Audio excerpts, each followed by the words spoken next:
So students, under chapter molecular basis of inheritance, in our last class we have discussed about human genome project, second part of it, that is methodology.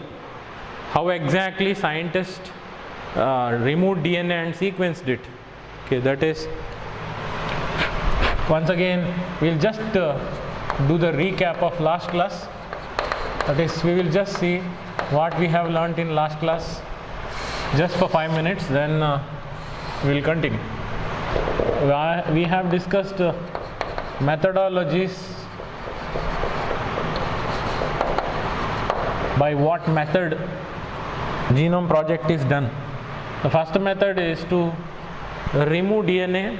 Which part of DNA? There are two ways. First one is to remove part of DNA which produces mRNA, what it is called as, or to remove DNA which expresses as RNA or which produces RNA, that is called ESTs, expressed sequence tags. Or else second method is remove entire DNA, full DNA you remove, then separate that part which produces RNA. Okay, that means you will remove entire DNA and then you are going to label where and all that DNA is present which produces RNA. That is called sequence annotation.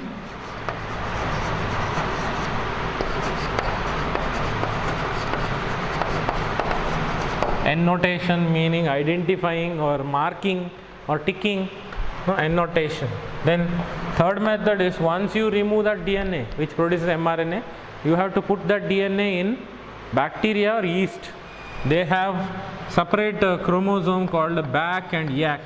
Bacterial artificial chromosome, yeast artificial chromosome. You will put this DNA in the bacteria and yeast, then you will produce multiple copies of it. You will produce multiple copies of it. Then next what you will do?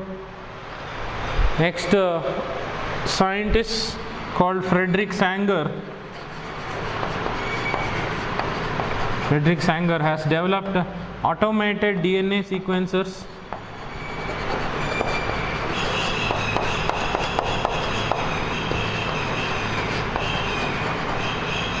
Automated DNA sequencer, what it does? Automatically, it's a machine. It will do the DNA sequencing. Means it will arrange the DNA sequence as per overlapping sequences. Like while removing the DNA, it will see repeated sequences. Means which part of DNA is repeated again and again. Like I told you yesterday, AATTGC is repeated again. AATTGC, AATTGC, like that. It is repeated again and again. That it will identify.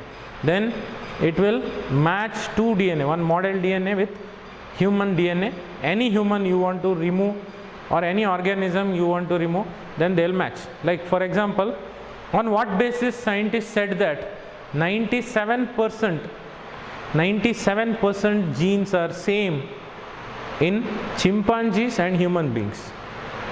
On what basis they say?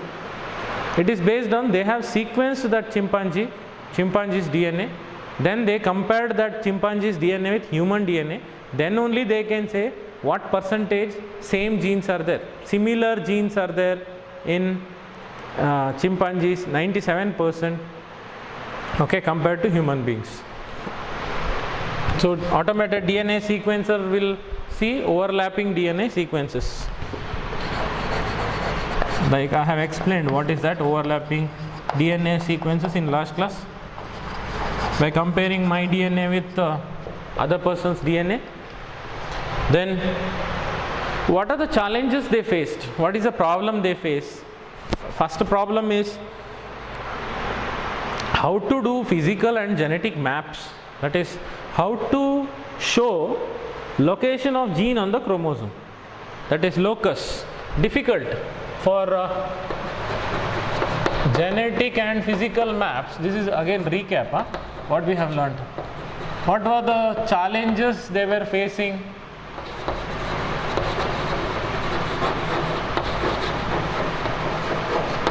Challenges faced is, number one, they have to sequence 46 chromosomes, that is 22 pairs of autosomes then X and Y chromosome. They have to sequence separately, then they have to put a genetic and physical map on these 46 chromosomes. Difficult. It is difficult. Then second challenge what they were facing, what we have discussed in our last class, is what is the problem? That is to identify polymorphism, because mapping is done by polymorphism. Polymorphism means, the meaning of polymorphism means some DNA sequence repeated again and again. Like I told you, suppose AAGCC is repeated again and again in a DNA. Again here also there is AAGCC, and again here also it is there. Okay, at certain intervals, like one repeated sequence, after that some 50,000 bases, after 50,000 bases once again it comes. Okay, so that is based on the polymorphism they can do genetic mapping, but they have to identify this polymorphism. These were the challenges they have faced. Okay, and the great challenge was to map genes on, physical and genetic maps they have to do. That is a challenging task. This is what we have learnt in our last class. Today, what is their conclusion after Human Genome Project? After finishing that project, what result they gave? The result of Human Genome Project, after finishing Human Genome Project, they gave that result is in the form of salient features of DNA. Salient features of Human Genome Project. We will see it one by one. This is definitely interesting, because why they did Human Genome Project we know, we have learned. So after finishing Human Genome Project, what they are going to say, what is the result? That is salient features of HGP, that is Human Genome Project.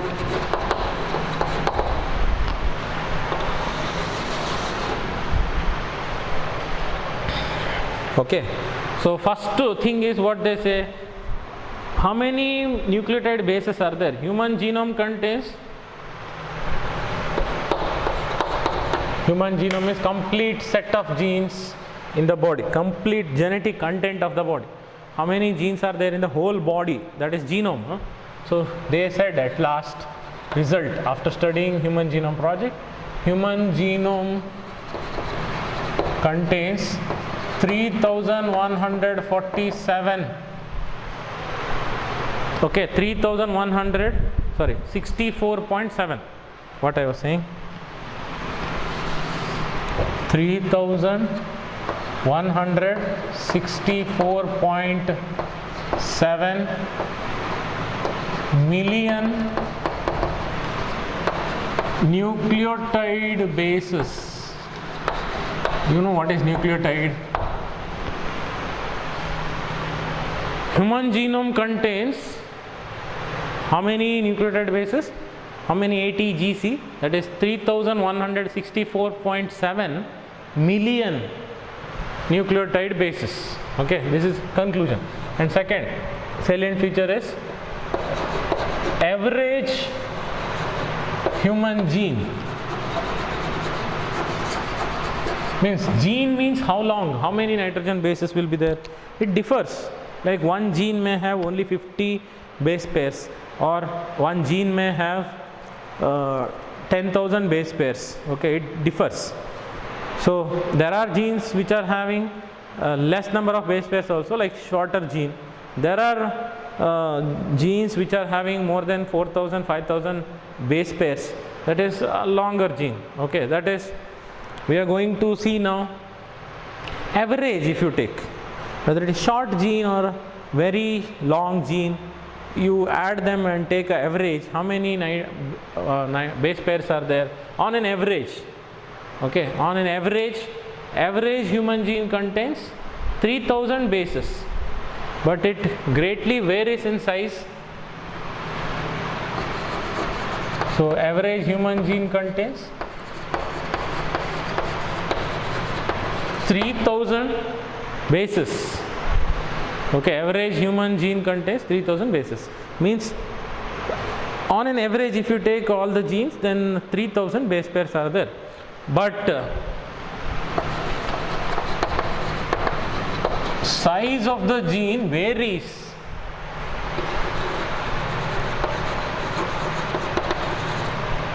Okay, it doesn't remain same. Size of the gene varies. Okay, varies greatly. It varies greatly. Like we will take example, largest gene, okay, largest human gene is dystrophin gene.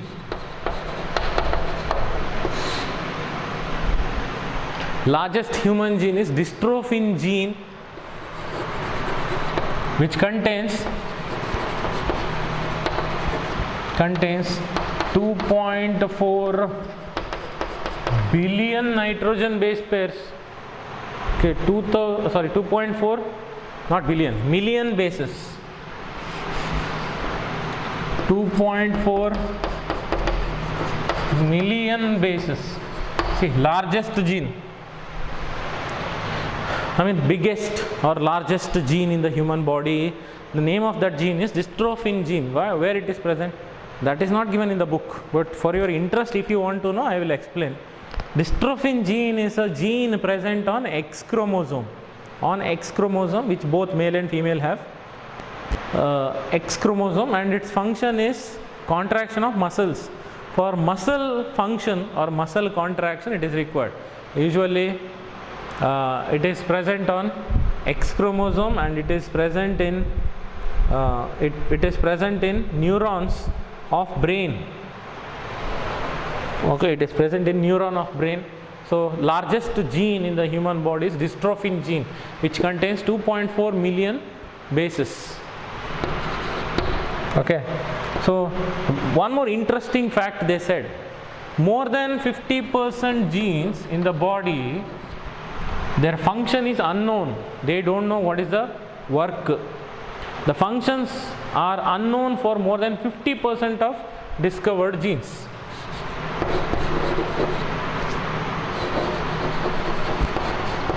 The functions are unknown for more than 50% of discovered genes. Means how many genes they discovered, out of that 50% of the genes are non-functional, or they don't know what is the work of it. Okay, what is the work of that gene, what kind of protein it produces, nobody knows, scientists don't know. So more than 50% of the discovered genes, their function or work is not known. Okay, and one more interesting fact you see, that less than 2% of the genes produces protein.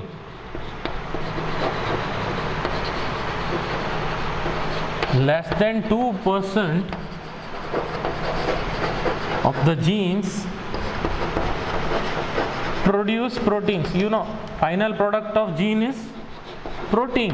But what percentage of genes in our body produces protein? This already I used to say this. This is, I think, 4th or 5th time I am saying this. Millions of genes we have in our body. Okay, out of those many millions of genes, how many genes or what percentage of genes produce protein? Just 2%. Actually not 2 also, less than 2%. Less than 2% genes in our body produces protein.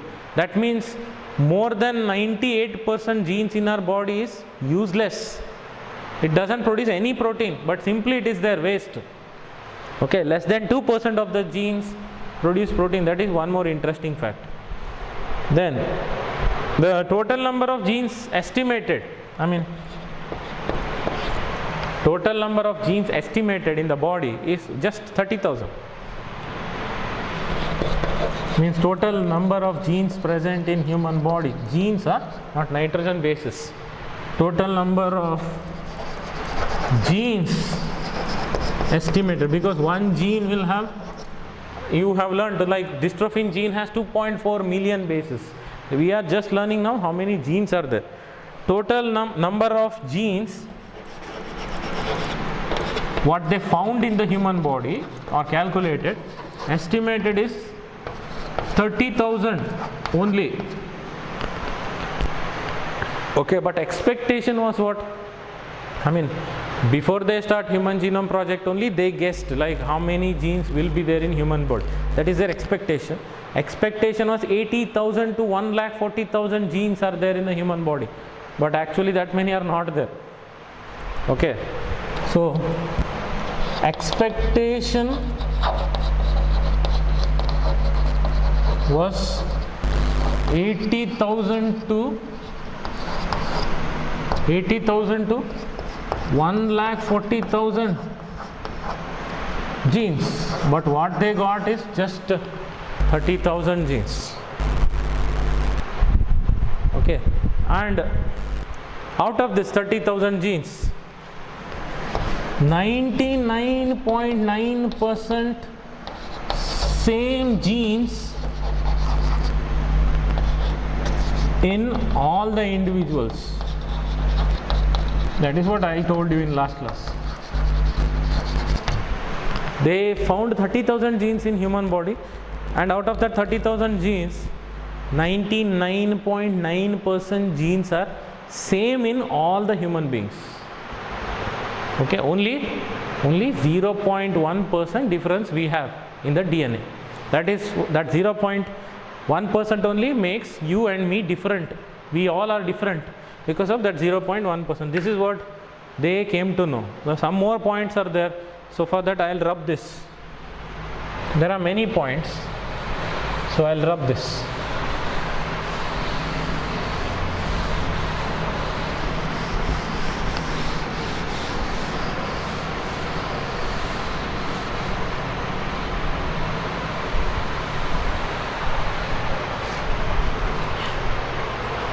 Sorry, chalk dust. Okay. Then one more interesting fact is most of the part of DNA is repeated DNA sequences, like same nitrogen base repeated again and again, same set of nitrogen bases repeated again and again. So repeated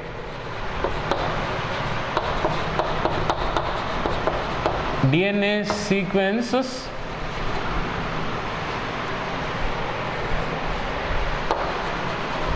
make a larger part of DNA.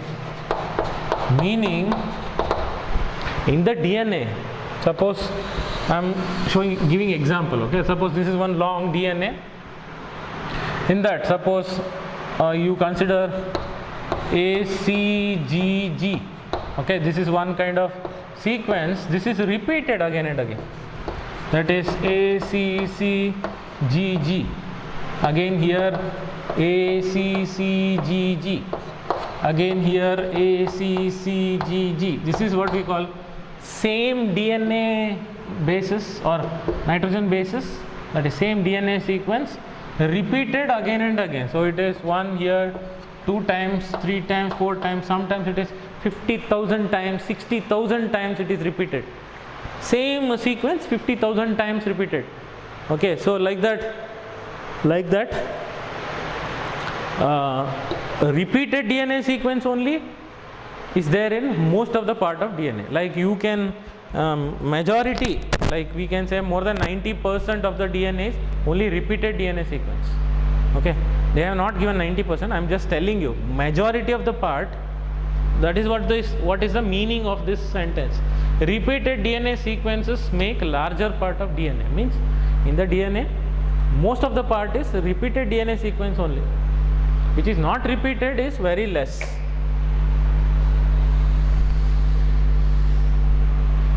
Okay, so this is one more surprising fact. Then repeated DNA sequences are stretches of DNA that are repeated many times, sometimes 100 to 1000 times.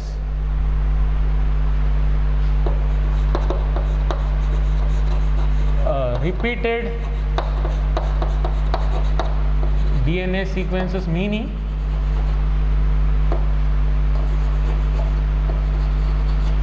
repeated DNA sequences are sequences that are repeated many times. Means what I told you just now, it is same nitrogen bases are repeated again and again. Sorry, some insect on my body. Okay, how many times it is repeated? It can be just hundreds to thousands, meaning same nitrogen base, like I was showing AA, CC, GG, the same DNA sequence can be repeated in hundreds, like 200, 300, 250, 350, like that, or else it can be in thousands, like 2000, 3000, 5000, 5500, like that it is repeated. So okay, but what is the function of these repeated sequences? Whether they code for any protein? No. Okay, they are thought to be have no direct coding functions, but they shed light on chromosome structure, dynamics and evolution. Okay, so this repeated DNA sequence, they don't produce any proteins. They do not code for any proteins. Then why did they study? They have to study this even though it doesn't produce protein, because by studying this repeated sequence you will come to know characters of chromosome structure. You will come to know what kind of DNA is there in the chromosome. Then dynamics of chromosomes you will come to know, like how DNA is different in chromosomes of different organisms, that you will come to know, that is dynamics and evolution also. We know that appearance of the organism, phenotypic expression is produced by product of gene, protein. Product of gene is protein. So how our ancestors were there and how we are now, so our phenotypic expression is slightly different, so we don't look like our ancestral ape-like humans, we don't look like them. So the DNA sequence, if they study from generation to generation, they will come to know how evolution is happening. Means how the DNA sequence is repeated in our ancestors and how it is repeated in us and how it will be repeated in our next generation. By studying that, they will come to know how organisms are changing with respect to their intelligence level, okay, with respect to their genetic content. Whether genetic content is same in our ancestors and us and in our next generation, whether it will be same or not, that you can compare by studying that repeated sequence also. Like how many times it was repeated in me and in my next generation, how many times it is repeated. If you come to know, okay, then you may come to know chromosome structure, dynamics and evolution.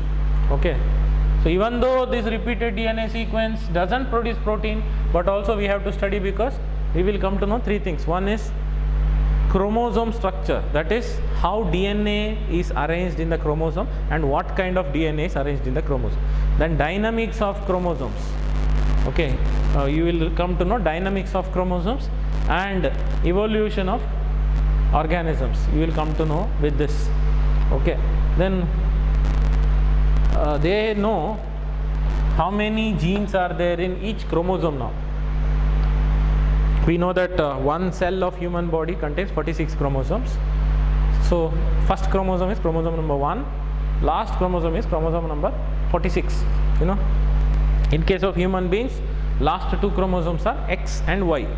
So we want to know which is the largest chromosome out of these 46 chromosomes. Chromosome number 1 is largest. On what basis they say? After studying Human Genome Project, chromosome number 1 has highest genes, that is 2968 genes are there, because they have already estimated by Human Genome Project. Okay, they already know how many genes are there. Then Y chromosome is a shortest chromosome. Y chromosome has just 231 genes.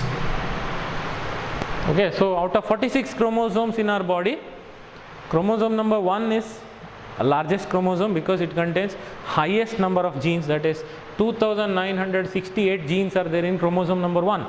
And last chromosome, Y chromosome, which is shorter chromosome, short in size, okay, it is smaller, it has fewer genes, very few genes, that is 231 genes. Compare 2968 and 231. So this is largest chromosome, chromosome number 1, and shortest chromosome is Y chromosome. Because they have already sequenced, they already know how many genes are there in each chromosome. That is how, based on that only, they are saying this. Okay. Then one more interesting facts about SNPs or SNPs, that is, scientists came to know that this is very interesting factor. As per scientists came to know that 1.4 million locations on DNA, on very long DNA, 1.4 million places on DNA, single nitrogen base difference is there between you and me. Okay, single nitrogen base difference. Like this is very long DNA. Okay, we will consider my DNA, GS DNA.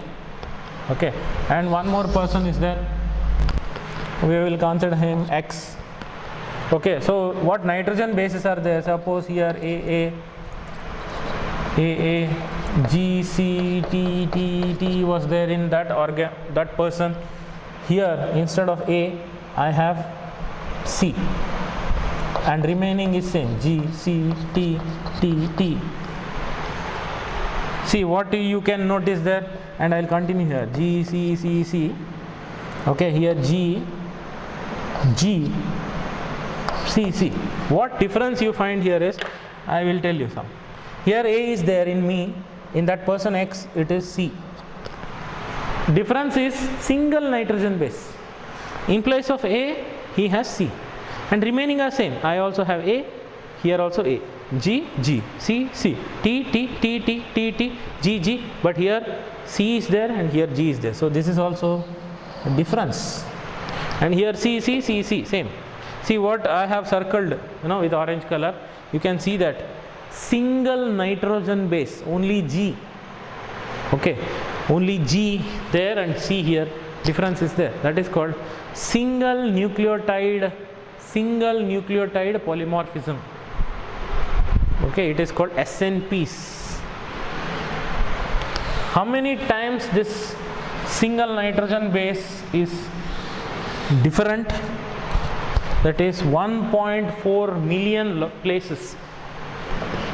1.4 million locations, single nucleotide or single nitrogen base difference is there. That is called SNP apostrophe S, SNPs, that is single nucleotide polymorphism. S means single, N means nucleotide, P means polymorphism. Polymorphism meaning a repeated DNA sequence. You already know polymorphism, already we have learnt. So that means in my DNA, suppose you consider 1.4 million places. Okay, single nitrogen base difference is there between you and me. Okay, so that is called single nucleotide difference, no? So single nucleotide polymorphism, because single nucleotide difference is there, but it is repeated again and again, so it is called polymorphism. So SNPs meaning single nucleotide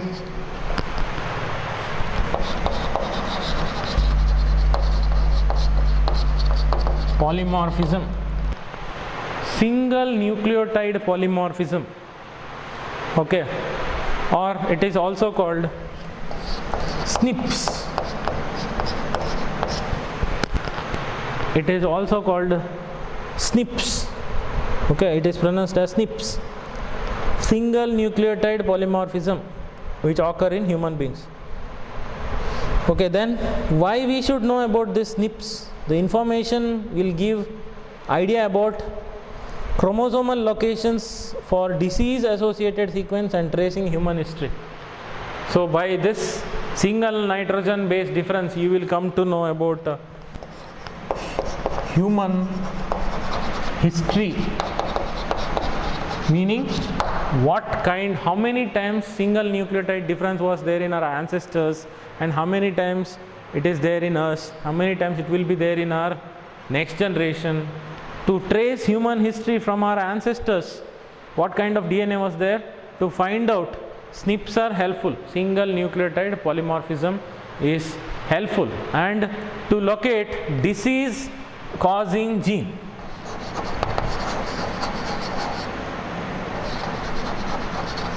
To locate disease causing gene also it is possible. I mean, the gene which can produce disease, that also can be located, so that we can find medicine and we can correct that gene so that we don't get the disease. So that is what that is the idea. So these are 9 points, that is a result of Human Genome Project. After studying Human Genome Project, they have given why they have studied and what is the result, that they have explained in the form of salient features of Human Genome Project. So 9 points are there, very important.